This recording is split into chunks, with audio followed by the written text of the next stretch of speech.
There is a house that waits alone, beyond the ridge where winds have blown, where ivy climbs the shutters tight, and lanterns glow with silver light.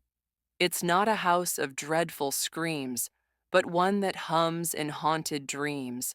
Its wood is worn, its stones are shy, it watches stars drift through the sky.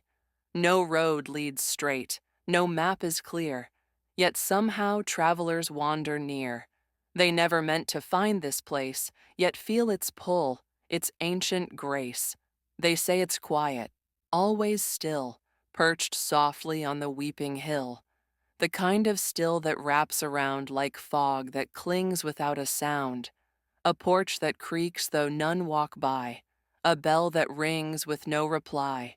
Windows that glint, not with the sun, but candlelight, though there are none. They say a girl once lived inside, with honey voice and solemn stride. She loved the moon, she sang to crows, and wore a crown of withered rose. But time grew tired, and so did she. One night she vanished quietly.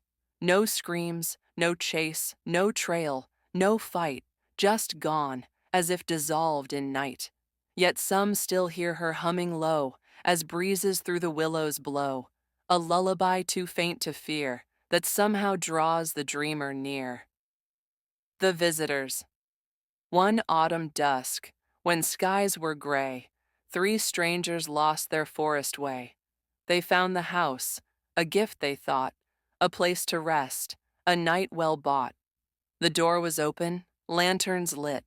Though no one stirred, they dared to sit. The hearth was warm, the floorboards clean, though everything felt in between, like memories that you can't recall, like paintings hung on minds too small. They whispered tales, drank spiced black tea, and spoke of ghosts, quite playfully. The oldest smiled, said, "Spirits don't come out for those who say they won't." The youngest laughed, but nervously. The house, it seemed, hummed musically.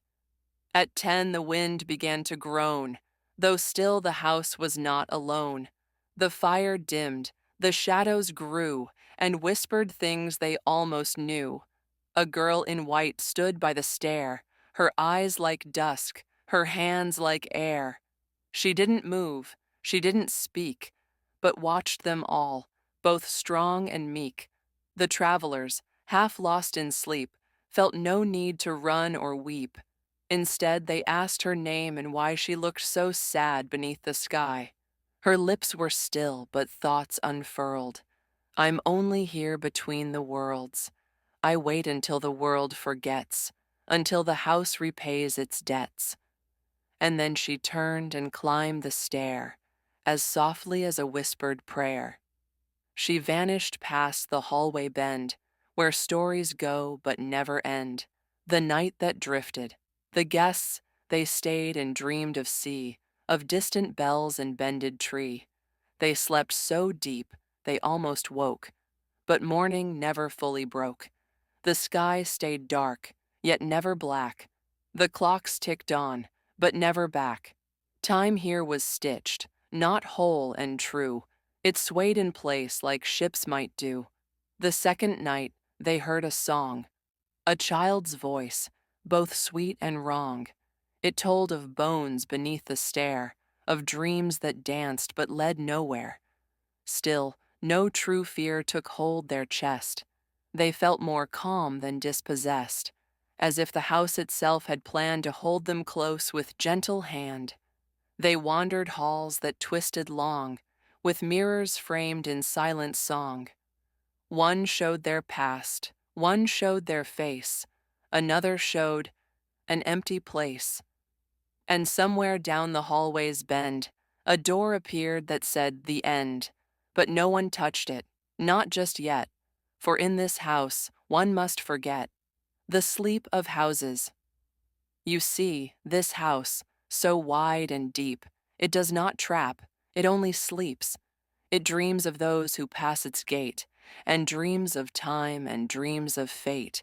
It does not bite, it does not scream, it only hums a twilight dream. It takes your fears and slows their pace and gently folds them into lace. And when the guests have stayed too long, the house rewrites them into song. Their names become forgotten things, like footprints left on phantom wings.